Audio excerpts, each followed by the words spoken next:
Yes, I'm you or, and Randy, this time you could answer this also. Sure. And if I hope that we're short on time, so if it can be a fairly simplistic answer for a complex question. One of the things that concerns 9/12 people and Tea Party people is the growth of government. We're all very, very concerned, the growth of power and size of government. From inception, the state of North Carolina has had a contest of wills between the western part of the state, where we are, and the eastern part. And there's still vestiges of that struggle that goes on even today. And much like the federal government that exerts more and more control over our lives every day, I feel that Raleigh rules us with an iron hand, down to just minute details of our daily life here in our communities, dictating to every detail and leaving very little for each community to decide for themselves.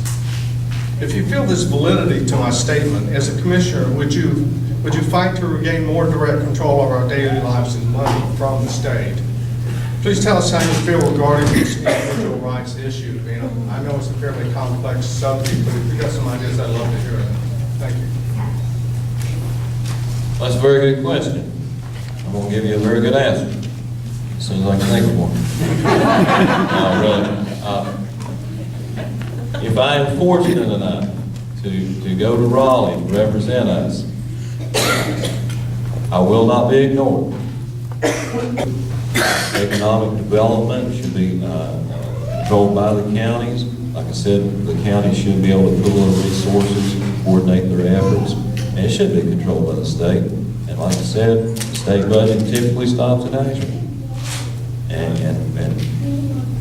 there's no reason why the $25 million fishing pier, that we should be paying for that, and we're sitting here, we don't have a fishing pier.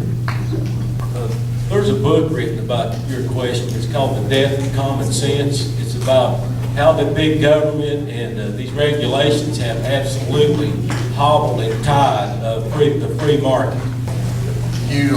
My answer to your question, sometimes we need to look at the alternative to mandates. If when the state comes in and they mandate that we do one or two certain policies, and we look at the cost of that policy, somebody needs to look and see what the penalty is if we just say, no, we're not doing that. I think that is a viable option. And I think that's one that needs to be explored, and one that has not been explored in the past, is just look and see what the penalty will be if we just decline to follow what the state guidelines or what the state mandate tells us we have to do. Well, I think one way to keep Raleigh out of Cherokee County is to stay ahead of it. I mean, we have got to proactively plan having efficient government. I think if we improved our efficiency on a local level, we probably wouldn't see Raleigh that much. And it's happened through my entire lifetime. One of the biggest running jokes here in western North Carolina for years was Zell Miller was the best governor we ever had. And it's also sad and unfortunate too, because which I think in the long run, western North Carolina is going to have the last laugh, because this is where the majority of folks want to be. And I think that if we, as a local government, can be proactive in our planning and efficient in our government, we won't have Raleigh in our business. It's just that simple. The only time Raleigh knows where we are when they want tax money anyway. So the best thing for us to do is to be, like Larry said, one step ahead of them.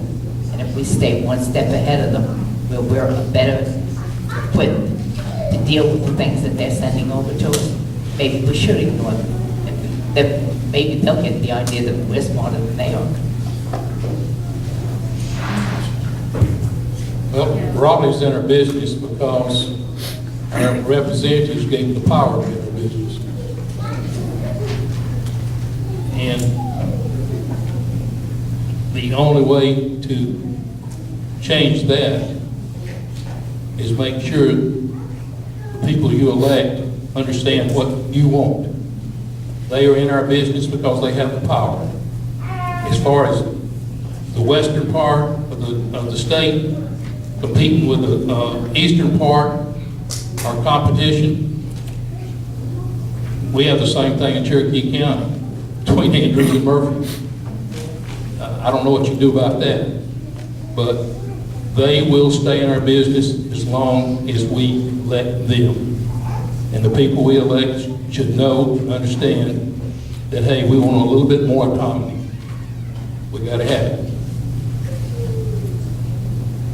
One example of what you're referring to as the state being in our business is in 2007, our local representative introduced a special bill in North Carolina that allowed Cherokee County, the state government has a rather stringent bidding process on government projects.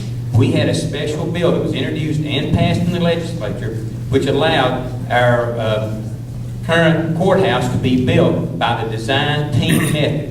We were allowed, Cherokee County was, only Cherokee County on this one bill, was allowed to do that and circumvent the bidding process. They were allowed to pick two companies and to choose between the two as to which one would do the better job and do it faster. There was no formal bidding process. So there again, it goes back to the state situation, and sometimes it's our legislature who, they make these laws, they do the things. So consequently, Cherokee County's paying $8 million. That's a good price, it's a bad price. All I know is we're paying $8 million without the standard and usual and customary bidding process. So hopefully our representatives, and I agree with a lot of the things that we're having right now, are mandated such that, are costing us an awful lot of money, but I'm afraid we're going to see more of it. Our state's facing over a $3 billion deficit next year. They're either going to have to cut or pass it on to someone. So that's another reason we need to watch our fund balance and watch what we do next year, because I think there's going to be some eye-opening things occur. Well, I think that it stops at Ashland. And, the state of North Carolina is broke. Why should we let them come here and tell us what to do? Because my grandpa always said, there are 10 rules in your lifetime. That's the 10 commandments. You go by them, you'll be all right. And I just think that the state has really not been fair to us out in this western North Carolina. So, that's mine. Well, I think I'll just tell you where the rubber meets the road. It's our representatives that have been voted in, and you can blame those for not taking care of western North Carolina, the ones that are in there. So think real hard before you vote for the state senator, the state congressman, and your representative.